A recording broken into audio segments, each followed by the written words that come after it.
Hey guys, BambooSpine here once again, making video number 2 as to describe why I no longer support Black Ops 3. Hope you guys enjoy.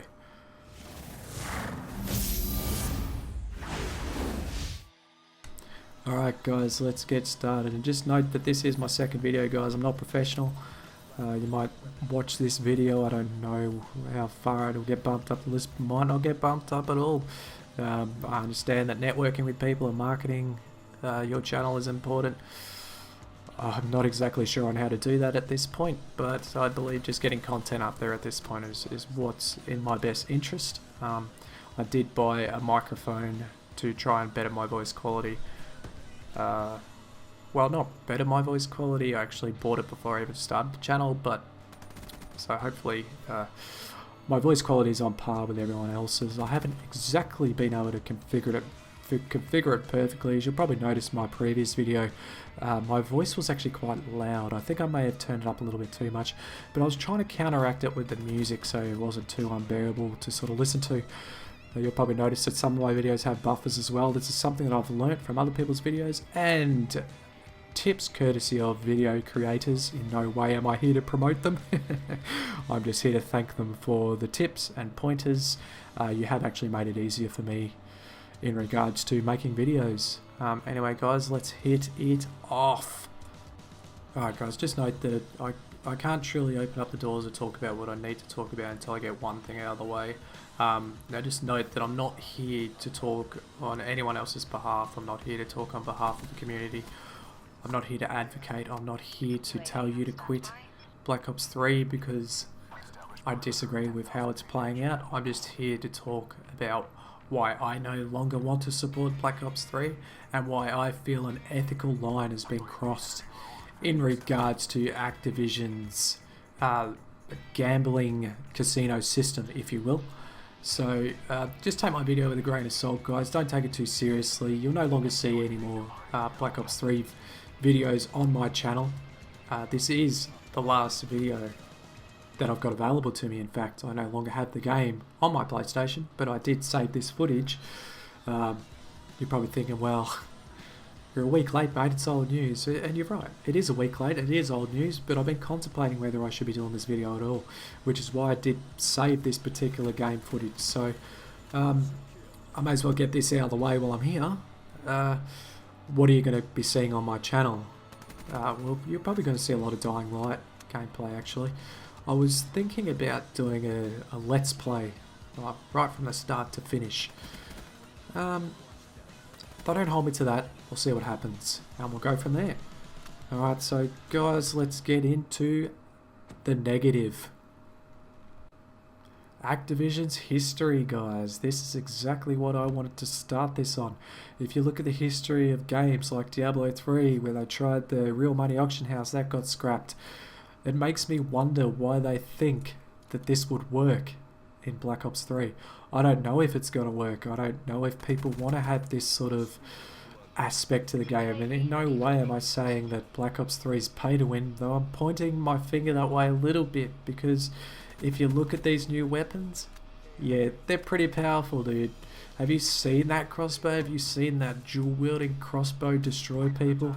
Yeah, I have, and I understand that, yeah, you probably still need a level of knowledge, and I'm not going to refer to it as skill, because I don't believe Call of Duty requires skill to play. I believe they've completely removed skill-based from the game altogether, hence specialists. I'm not saying it's a bad thing, I'm just saying that it still doesn't require any skill. Alright, so let's move on to World of Warcraft. You can buy maxed out characters now. Legion's being released revolving around level 100 boosts and purchasing level 100 characters so you don't have to do that grind. You can't tell me that's not pay to win. That is as pay to win as you can get, really. I mean, okay, we won't say pay to win, but it is extortion. It's extortion for more money. They're extorting, and they are literally treating the community like we're fucking stupid.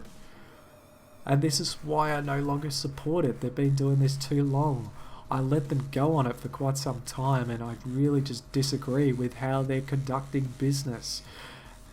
And honestly, I believe they're just affecting developers' names, because I see it all the time. People pointing the finger at Treyarch and Infinity Ward for these decisions. Just remember, guys, that the people running the shots here is Activision. I feel sorry for Treyarch having to be stuck under Activision's corporate thumb. You probably also noticed that when you downloaded the patch, when the DLC was released, that you had to download 9 gigs. Now, you're probably already aware of it. That 9 gigs is actually the DLC. They've forced everybody to download the DLC. Now, I don't agree with it. I'll explain why. But the reasoning why they did this, in my opinion, is because they want people to think that, well, I've downloaded the DLC, I may as well pay for it if the content's available on my system. Now, the reason why I don't agree with having to download the DLC as an actual patch item when you don't have the DLC is because the people that have actually bought the DLC are now stuck with it. I remember back in Black Ops 2, I had my DLC on a USB stick because I often found it hard to find games. I found it hard to be grouped with people because not everyone had the DLC, so sometimes you'd be sitting there trying to find a game and there'd just be nothing there available. So I had the luxury to be able to pull out my USB stick and go back to the original and be able to find a game again. So now it's apparent to me that everything that they do seems to be revolving around marketing and getting more money. Now, it's not entirely a bad thing. I understand that this is the way companies work, but the way they're going about it, I feel, is completely wrong. Now, people have gone off and bought the DLC and not received what I would consider a full DLC. They've locked a lot of the content away in these supply drops, specifically the guns. They've locked away the guns. You go out and buy the DLC and you now have a chance to win your DLC content. Now, this is why I'm disagreeing with it, because I believe that people that have purchased this content should be able to access it and not have to gamble to receive it. Now, also, you'll probably notice at one point that Treyarch actually said that we will not be making this game pay to win. We will not be selling weapons in the supply drops. It will be cosmetic only, hence camos, calling cards, weapon variants, all that sort of thing. Now, they've gone completely back on their word, and unfortunately this is reflected on Treyarch for what they've actually said in the past. They probably should have kept their mouth shut at that period of time, because obviously they weren't aware that Activision may have had something planned to milk the community even further. So if you look at it this way, Treyarch sort of copped a lot of the flack for what they've said over the social media. Now, like I said, I feel sorry for Treyarch that they have to be stuck with Activision. But then again, I don't feel sorry for them, because when you think about it, they're famous because of Activision's marketing. So anyway, guys, that's pretty much it. I hope you enjoyed it. You're more than welcome to leave a comment down below. Like, dislike, do all that sort of stuff. And if you want, share it. I'd very much appreciate it. That would be really cool. Alright, guys, I'll catch you later.